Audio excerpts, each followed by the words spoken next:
அன்பார்ந்த சகோதரர்களே, divine shalom ஊழியங்கள் மூலம் உங்களுக்கு தேவை ஆசீர்வாதத்தையும் வாழ்த்துதலையும் நாங்கள் தெரிவிக்கின்றோம். உங்களது ஜெப தேவைகளுக்கும் ஆலோசனைகளுக்கும் நீங்கள் எங்களுடன் தொடர்பு கொள்ள முடியும். இலவசமாக உங்களுக்கு ஜெபிக்கவும் ஆலோசனைகளை தரவும் நாங்கள் தேவ பணியில் காத்திருக்கின்றோம். இதுவரை நீங்கள் சப்ஸ்கிரைப் செய்யாவிட்டால் தயவாக சப்ஸ்கிரைப் ஒரு தடவை செய்யும்படி அன்பாக கேட்டுக்கொள்கின்றோம். உங்களது ஜெபங்களுக்கும் ஆலோசனைகளுக்கும் எனது தனிப்பட்ட தொலைபேசியில் நீங்கள் தொடர்பு கொள்ளும் பொழுது உங்களுக்காக நாங்கள் ஆண்டவர் பாதத்தில் காத்திருக்க முடியும். ஆமென் மாணவர்களே, ஒரு விசை ஜெபம் செய்வோம். கர்த்தாவே, இன்றைய நாளிலும் அந்த சிறு பையனின் தந்தை உம்மண்டை வந்ததைப் போல நாங்கள் உம்மண்டை வந்து நிற்கின்றோம். கர்த்தாவே, கதறி கேட்கின்றோம். ஆண்டவரே, உதவி செய்யும் என்று எங்கள் ஜெபங்களை, எங்கள் ஆய்ப்புகளை, எங்கள் கூக்குரல்களை நீர் கேட்டருளும். எங்களை விடுதலையாக்கும். நீங்கள் பேசுங்கள் ஐயா, நாங்கள் கேட்கின்றோம். ஜெப தேவையிலும், சரீர தேவையிலும், மனவியாதியிலும், உளைச்சலிலும், பொருளாதார சூழ்நிலையிலும் சிக்கி தவிக்கும் உடைய பிள்ளைகளுக்கு நீர் விடுதலையை கொடுத்து அவர்கள் ஆன்மீக தேவைகளை சந்தியும், சரீர தேவைகளை சந்தியும். இயேசுவே, நீங்கள் பேசுங்கள் ஐயா, அடியேன் மூலம் நாங்கள் கேட்கின்றோம். இயேசுவின் நாமத்தில் ஜெபிக்கிறோம் பரம தந்தையே, ஆமேன். அன்பானவர்களை, வேத படமாக மார்க் சுவிசேஷம் 9ஆம் அதிகாரம் 22ஆம் வசனம் முதல் 24ஆம் வசனங்கள் வரை வாசிக்க கேட்போம். இவனை கொல்லும்படிக்கு அது அநேக தரம் தீயிலும் தண்ணீரிலும் தள்ளிட்டு, நீர் ஏதாகிலும் செய்யக்கூடுமானால் எங்கள் மேல் மனதிறங்கி எங்களுக்கு உதவி செய்ய வேண்டும் என்றான். இயேசு அவனை நோக்கி, நீ விசுவாசிக்க கூடுமானால் ஆகும், விசுவாசிக்கிறவனுக்கு எல்லாம் கூடும் என்றார். உடனே பிள்ளையின் தகப்பன், விசுவாசிக்கிறேன் ஆண்டவரே, என் அவிசுவாசம் நீங்கும்படி உதவி செய்யும் என்று கண்ணீரோடு சத்தமிட்டு சொன்னான். அன்பான சகோதரர்களே, இங்கு அந்த தந்தையார் கண்ணீருடன் சத்தமிட்டு கதறுகின்றான். கண்ணீர் மல்க அவன் துடிக்கின்றான். ஆம், பெற்ற மனம் பித்து என்று கூறுகின்றது போல அந்த மனம் துடிக்கின்றது. என் பிள்ளை அல்லல்படுகின்றது என்று துடித்துக் கொண்டிருக்கின்றான். எதற்காக அந்த பிள்ளையை தீயிலும் தண்ணீரிலும் அங்கு தள்ளப்படுகின்றது? இதற்காக இங்கு லூக்கா சுவிசேஷம் 9ஆம் அதிகாரம் 38ஆம் 39ஆம் வசனங்கள் வரும் இதன் விளக்கம் அங்கு கூறப்படுகின்றது. அங்கு அசுத்த ஆவி அந்த பிள்ளையை பிடித்திருக்கின்றது. ஆம், மார்க் சுவிசேஷத்தில் எதற்காக இந்த பிள்ளை இங்கு நுரை தள்ளி வேதனையிலும் அங்கு வலிப்பு வியாதியிலும் அல்லல்படுகின்றது என்று லூக்கா சுவிசேஷத்தில் அங்கு விளக்கம் கூறப்படுகின்றது. அங்கு அசுத்த ஆவி அவனை பிடித்து அல்லல்படுத்திக் கொண்டிருக்கின்றது. ஆம், அன்பானவர்களே, அங்கு பார்க்கும் பொழுது தெளிவாக சிசுடத்தில் கொண்டு வருகின்றார்கள். அங்கு சிசுகளினால் குணமாக்க முடியவில்லை. அப்பொழுது இயேசு, இவ்வகையான பிசாசுகள் ஜெபத்தினாலும் உபவாசத்திலுமே அன்றி வேறொன்றிலும் போக முடியாது என்பதை அவர் தெளிவாக கூறுகின்றார். இன்று சரீர வியாதி, மன வியாதி, இப்படியான வலிப்பு, வேறு வியாதிகளில் நீங்கள் அல்லல்படுகின்றீர்களா? நீங்கள் ஆண்டவரண்டை வாருங்கள். நீங்கள் தயவாக பெற்றோர்கள், நண்பர்கள், உறவினர்கள், குடும்பத்தினர், நீங்கள் ஆண்டவரிடத்தில் ஜெபிக்கும்படி ஆண்டவர் உங்களிடத்தில் கேட்கின்றார். ஊழியக்காரத்தில் சென்று ஜெபிக்கும்படி கேட்பது நல்லது. ஆனால் உங்கள் பங்கு நீங்கள் ஜெபிக்க அழைக்கப்படுகின்றீர்கள் என்பதை இங்கு தெளிவாக ஆண்டவர் கூறும்படி கூறுகின்றார். உங்களிடத்தில் கூறும்படி அவர் கூறுகின்றார். அவன் கதகின்றான், ஆண்டவரே, என் மகனை அல்லல்படுத்துகின்றது, சரீரத்தை கிழிக்கின்றது, வேதனைப்படுத்துகின்றது, அலைக்கழிக்கின்றது. கதறுகின்றான். இந்த அலைக்கழிக்கின்றது என்பதின் வார்த்தை விவரிக்க முடியாது. எல்லா விதத்திலும் அங்கு பிக்கப்பட்ட சரீரம், மனது, வியாதி அனைத்தும் அங்கு உடைக்கப்படுகின்றது. சரீரமும் மனமும் உடைக்கப்பட்டு அவன் சாதாரண நிலைமையில் இல்லாமல் அங்கு வாழும் சூழ்நிலையை பார்த்து தந்தை கதறுகின்றார். ஆம் அன்பானவர்களே, இன்றும் அதே வண்ணம் இன்று உங்களது சரீர வியாதிகள், உங்கள் சரீர பலவீனங்கள், உங்கள் பொருளாதார சூழ்நிலைகள், உங்கள் நண்பர்களின் சரீர வியாதிகள், இவைகளை பார்த்து நீங்கள் அல்லல் பட்டு ஆண்டவரே ஆண்டவரே என்று கதறிக்கொண்டிருக்கின்றீர்களா? ஊழியக்காரத்தில் நீங்கள் ஜெபிக்கும்படி கேட்கின்றீர்களா? நல்லது. ஆம், ஆண்டவர் உங்கள் ஜெபங்களை கேட்கின்றார். நீங்கள் முழங்காலில் இருந்து நீங்கள் ஜெபியுங்கள். ஆம் அன்பானவர்களே, ஒருமுறை பால் யாங்கிச்சோ என்பிடத்தில் ஒரு அம்மணி சென்று, ஐயா எனக்காக ஜெபியுங்கள் என்று கேட்கின்றார். சொன்னார், நான் ஜெபிக்கின்றேன், ஆனால் அம்மா நீயும் சென்று ஜெபித்து விட்டு வா. அப்பொழுது நீ ஜெபிக்கும் பொழுது முதலில் உன் பாவங்கள் மன்னிக்கப்படுகின்றது. அப்பொழுது உனக்கு சுகம் கிடைக்கும். உனக்கு ஒரு வேளை நீ பரிபூர்ண சுகம் இல்லாவிட்டாலும் நீ பரிசுத்தமாக்கப்பட்டு அந்த பரிசுத்தத்தில் நீ இன்னும் அதிக சுகம் கிடைப்பதற்கு வழிகளை வகுக்கும் என்பதை அந்த அருமையான தேவதாசன் அந்த அம்மையாருக்கு கூறினார்.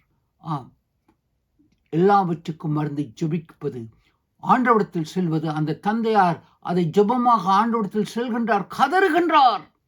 இன்று உங்கள் தேவைகளுக்காக ஆண்டவரிடத்தில் கதறுகின்றீர்களா? உங்களை உடைக்கின்றீர்களா? நீங்கள் சடங்காச்சாரமாக ஜெபிப்பதை விட்டுவிட்டு உங்களை உடைத்து ஆண்டவரிடத்தில் அர்ப்பணிக்க வேண்டும். ஜெபிக்கும் பொழுது நாங்கள் முழங்காலில் எதற்காக இருக்கின்றோம் என்றால், முழங்கால் இருக்கும் பொழுது எங்களை பலியாக ஒப்புக் கொடுக்கின்றோம், ஜீவ பலியாக ஒப்புக் கொடுக்கின்றோம் என்பதுதான் முழங்காலில் இருந்து ஜெபிப்பதன் அர்த்தமாக இருக்கின்றது. அன்பானவர்களே, ஒருவேளை உங்கள் சரீர வியாதியினால் நீங்கள் முழங்காலில் இருக்க முடியாமல் இருந்தால் பரவாயில்லை.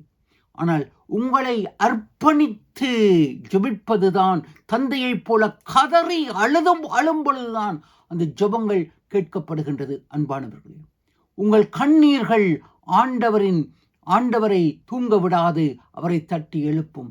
என் கண்ணீர்கள் துருத்தி உம்முடைய கரத்தில் அல்லவா இருக்கின்றது என்று தாவீது அழகாக கூறுகின்றார். அன்பானவர்களே, இன்றைய சமுதாயத்தில் அநேக சூழ்நிலைகளினால் நீங்கள் பாதிக்கப்பட்டு ஒடுக்கப்பட்டிருக்கலாம். சமுதாயத்தினால், குடும்பத்தினரால், வேலை ஸ்தலங்களினால், சரீர வியாதிகளினால் இன்று நீங்கள் அல்லல்பட்டு கொண்டிருக்கலாம். இதை கேட்கும் சகோதரர்களை, ஒருவேளை இப்பொழுது நீங்கள் சிகிச்சை பெற்றுக் கொண்டிருக்கலாம், வைத்தியசாலையில் இருக்கலாம், உங்கள் நண்பர்கள், உறவினர்கள், அன்பானவர்கள் வியாதியில் இருக்கலாம். ஆண்டவர் உங்களுக்கு கூறும் ஆசீர்வாத செய்தி, மகளே மகனே, உனக்கு நான் குணம் தருவேன், உன்னை நான் விடுதலையாக்குவேன், உன் கட்டுகளில் இருந்து விடுதலையாக்குவேன். இன்று வியாதியை கொண்டு வருவது இன்று உலகம் என்பதை நாங்கள் பிசாசும் அதன் செயல்பாடுகளும் என்பதை நாங்கள் கூற முடியும். வியாதி ஆண்டவரின் சித்தம் அல்ல, ஆண்டவர் வியாதியை கொண்டு வருபவர் அல்ல. ஆயினும் இந்த வியாதியை மேற்கொள்ள அவர் நமக்கு கிருபையும் பரிபூர்ண செயலையும் தருகின்றார். அன்பானவர்களே, ஆம், இந்த பிசாசின் கட்டுகளிலிருந்தும் வியாதிகளிலிருந்தும் பரம்பரை சாபங்களிலிருந்தும் உங்களுக்கு அவர் விடுதலையை அவர் நிச்சயமாக எடுத்து தர வாஞ்ச உள்ளவராக இருக்கின்றார். அன்பான சகோதர சகோதரர்களே, இன்று நாங்கள் பார்க்கும் பொழுது 20ஆம் வசனத்தில் பார்க்கின்றோம்.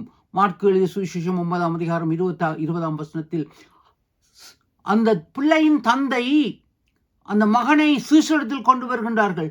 சீஷர்களினால் அந்த பிள்ளைக்கு சுகம் கொடுக்க முடியவில்லை. ஏனெனில் அவர்கள் பரிபூர்ணமாக பரிசுத்தாவின் அபிஷேகத்தை முழுவதுமாக பெறவில்லை.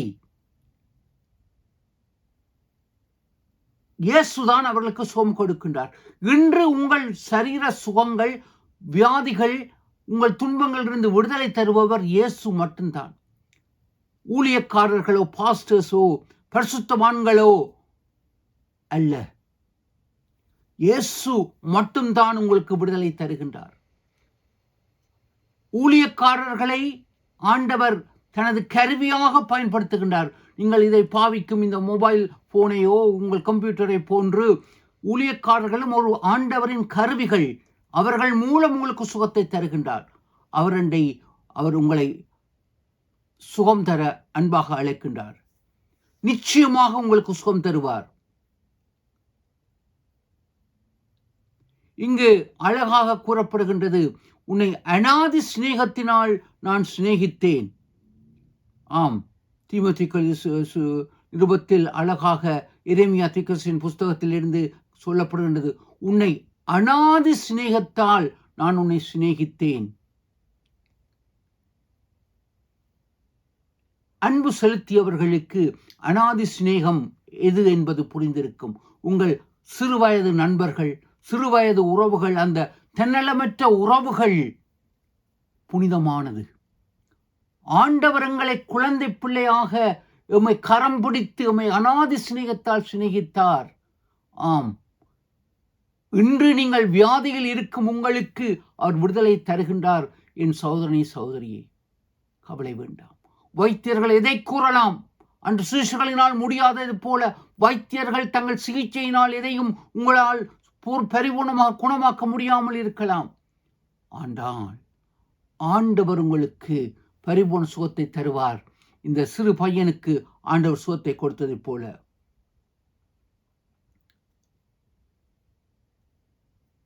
இங்கு 1 தீமோத்தேயு 3:16 கூறப்படுகின்றது, சுகத்தை தரும் தேவன் யார்? மனிதன் அல்ல. இன்று அநேகர் இயேசுவை ஒரு தீர்க்கதரிசியை போல ஒரு புனிதனாக பார்க்கின்றார்கள். அவர் தீர்க்கதரிசியும் அல்ல, புனிதனும் அல்ல, சர்வ வல்லமை உள்ள இறைவன். இதை தெளிவாக அங்கு 1 தீமோத்தேயு 3:16 கூறப்படுகின்றது. அன்றியும் தேவ பக்திக்குரிய ரகசியமானது எது? ரகசியம் யாவருக்கும் ஒப்புக் கொடுக்கிறபடியே மகா மேன்மை உள்ளது. தேவன், சர்வ வல்லமை உள்ள தேவன் மாம்சத்தில் வெளிப்பட்டார். ஆவியிலே நீதி உள்ளவர் என்று விளங்க பண்ணப்பட்டார். தேவதூதர்களால் காணப்பட்டார். அனைத்து மக்களினாலும் காணப்பட்டார். அனைத்து மக்களிடத்திலும் பிரசங்கிக்க பண்ணப்பட்டார். உலகத்திலே விசுவாசிக்கப்பட்டார். மகிமையிலே பரலோகம் எடுத்துக்கொள்ளப்பட்டார். சர்வ வல்லமை உள்ள தேவன் உலகத்தில் வந்தார். ஆம், இதைத்தான் தெளிவாக அங்கு கூறப்படுகின்றது. அன்பானவர்களே, இதை அகஸ்திய முனிவர் தெளிவாக கூறுகின்றார். வணங்குவாய் ஜெகஜோதி ஒருவனாகி மாநிலத்தை ஒரு நொடியில் வகுத்தே மண்ணில் குணமான மனிதரை படைத்த பின்பு குருவாக குவலயத்தில் தான் உதித்து சனமான சமுசாரம் ஒன்றுமில்லாமல் சன்னியாசி போல் இருந்து தவத்தை காட்டி நல் சீஷர்களை அமர்த்தி போட்டு அகன்ற தலம் சென்றவரை அண்டுவாரே. இது தமிழ் சித்தர் அகத்திய முனிவர் இதை அழகாக கூறுகின்றார். ஆம், இதைத்தான் இங்கு பரிசுத்த அகஸ்தீன் அவர் கூறுகின்றார். எம் இருதயம் எப்பொழுதும் துடித்துக் கொண்டிருக்கின்றது, சமாதானம் இல்லாமல் இருக்கின்றது. எம்மை சிருஷ்டித்த அந்த இறைவனிடத்தில் நாங்கள் ஒப்புரவாகும் பொழுது என்பதை அவர் தெளிவாக கூறுகின்றார். இன்று நீங்களும் நானும் இறை சாயலில் இறைவனுக்காக உருவாக்கப்பட்டோம். இதை எரேமியா தீர்க்கதரிசியின் புஸ்தகம் 32:27 கூறப்படுகின்றது. தேவன் மாம்சமான யாவருக்கும் தேவன். இன்று கிறிஸ்தவம் ஒரு மதம் அல்ல. தெளிவாக கூறுகின்றேன். மனிதர்களினால் தான் மதங்கள் உருவாக்கப்பட்டிருக்கின்றது, மதம் அல்ல. இறைவன் சர்வத்துக்கும் சர்வ உலகத்துக்கும் ஆண்டவர். வேண்டுதல் வேண்டாமை இலானடி சேர்ந்தார்க்கு யாண்டு முடும்பையில. இறைவனுக்கு விருப்பு வெறுப்பு அல்ல. கிறிஸ்தவன் அல்லாதவன் என்று அல்ல. அனைத்து மாம்சமானவர்களுக்கும் அவர் தேவன். அவர் ரெண்டு வருவீர்களா? ஒப்புரவாகுவீர்களா? உங்கள் சரீர சுகங்களை ஆண்டவர் குணமாக்க சித்தமாயிருக்கின்றார். தேவன் உங்களை பரிபூர்ணமாய் ஆசீர்வதிப்பார். அன்பானவர்களே, தேவராஜ்யத்தின் விஸ்தாரத்துக்கு நீங்கள் இக்காணொலியை பார்த்தும் இதை உங்கள் நண்பர்களுடன் பகிர்வதற்கும் சப்ஸ்கிரைப் செய்வதற்கும் மிக்க நன்றி. தேவன் உங்களை ஆசீர்வதிப்பாராக.